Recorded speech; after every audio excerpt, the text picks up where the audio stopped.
Nous lisons aujourd'hui dans l'Évangile selon saint Jean au chapitre 12 pour ce 5e dimanche de Carême qui correspond au dimanche 18 mars 2018. En ce temps-là, il y avait quelques Grecs parmi ceux qui étaient montés à Jérusalem pour adorer Dieu pendant la fête de la Pâque. Ils abordèrent Philippe, qui était de Bethsaïde, en Galilée, et lui firent cette demande « Nous voudrions voir Jésus ». Philippe va le dire à André, et tous deux vont le dire à Jésus. Alors Jésus leur déclare « L'heure est venue où le Fils de l'homme doit être glorifié.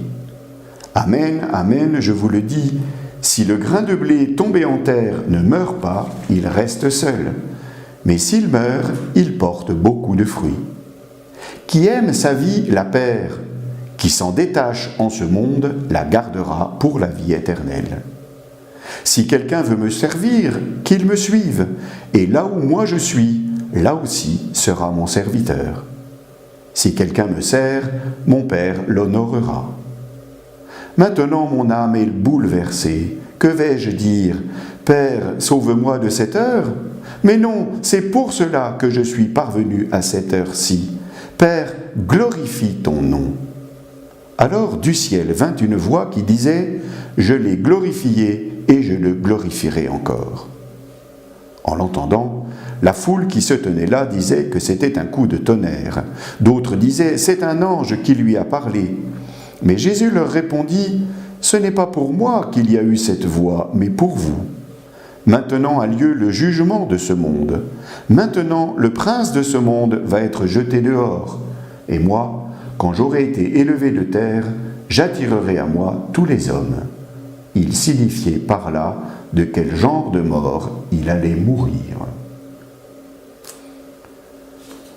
Nous pouvons être surpris par le texte que nous venons d'entendre. Mais il faut reconnaître qu'en ce 5e dimanche de Carême, nous sommes proches de la fin de celui-ci et nous sommes tendus déjà vers le temps de la Passion. C'est en quelque sorte un avant-goût de ce moment grave que nous allons vivre à partir du dimanche des Rameaux, toute cette semaine sainte qui va nous mettre finalement avec le Christ dans sa passion, dans sa faiblesse, mais aussi dans la résurrection.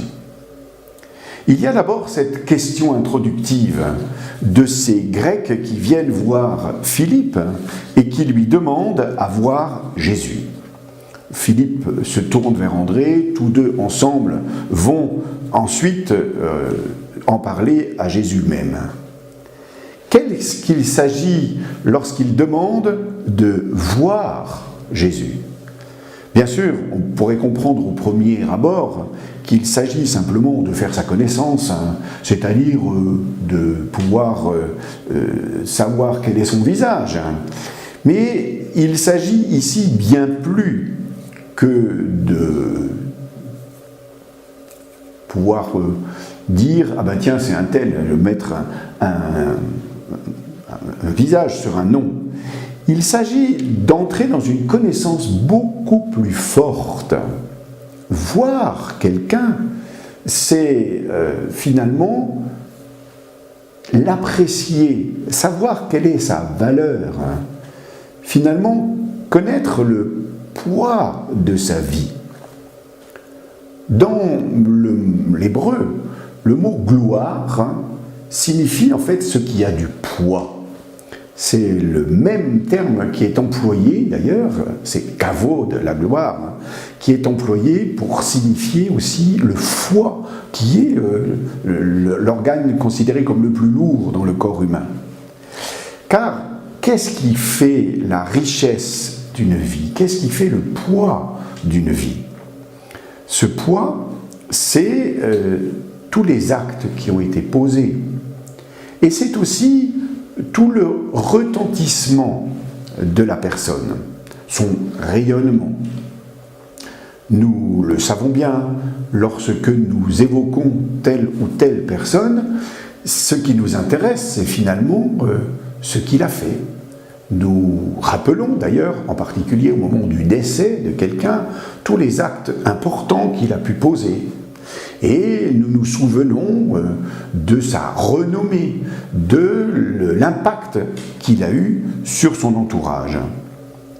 Mais nous savons aussi que le poids d'une vie est marqué par la faiblesse. Et que, par exemple, nous disons de quelqu'un « Oh, bah, cette personne avait du caractère », en fait, nous révélons aussi que s'il y avait du tempérament, il y avait aussi des sautes d'humeur, des difficultés ou de l'entêtement.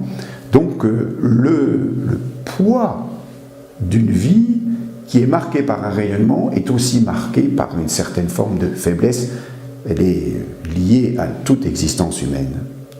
Or, connaître quelqu'un, connaître quelle est sa gloire, c'est une manière aussi de partager cette gloire. Si vous avez un ami qui est réputé, vous pouvez vous dire, voyez, moi je suis l'ami de telle ou telle personne. Nous apprécions d'être amis de personnes célèbres.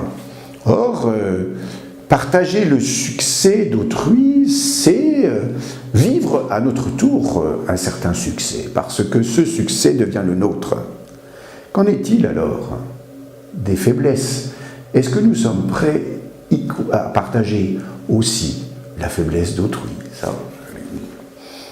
Or, la gloire du Christ va se manifester dans la faiblesse.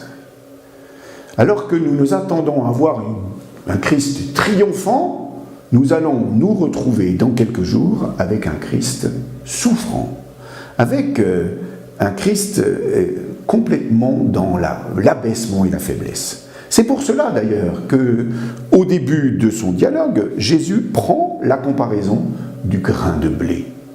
Le grain de blé qui est amené à pourrir, à se détruire pour pouvoir donner l'épi et produire d'autres grains de blé. En fait, le grain de blé est une annonce de la mort du Christ, mais une mort qui va porter du fruit. C'est seul celui qui se donne, finalement, fait grandir autour de lui. Seul celui qui se donne permet que la vie se déploie autour de lui.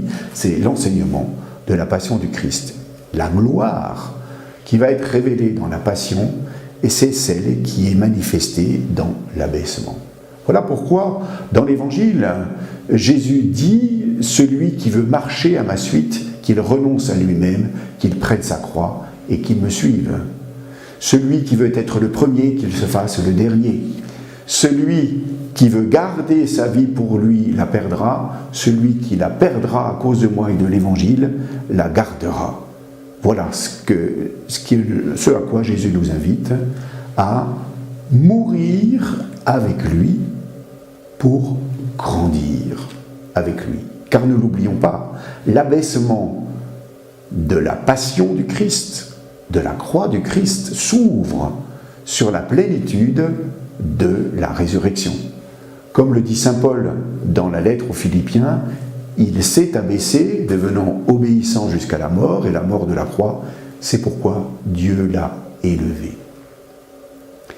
Mourir à nous-mêmes pour laisser vivre le Christ, c'est ce à quoi la mort du Christ nous appelle.